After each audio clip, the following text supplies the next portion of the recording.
বন্ধুরা আমরা এখন আছি হাড়ি ঢুকছি, আমরা গ্রামের ভেতর দিয়ে যাচ্ছি। তো রাস্তাটা দেখুন কি সুন্দর, দুপুরবেলাও রোদ লাগবে না, গাছের ছায়া খুব সুন্দর আছে।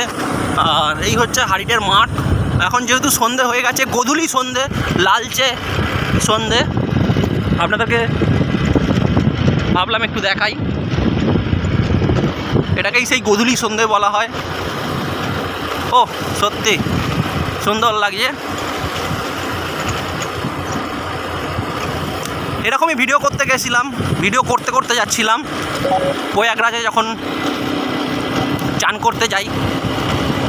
সত্যি অসাধারণ অসাধারণ।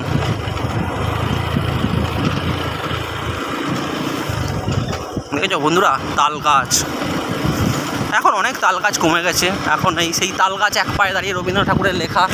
সত্যি এখনকার সেই সব কবিতা শুনলে গায়ে কাঁটা দিয়ে ওঠে।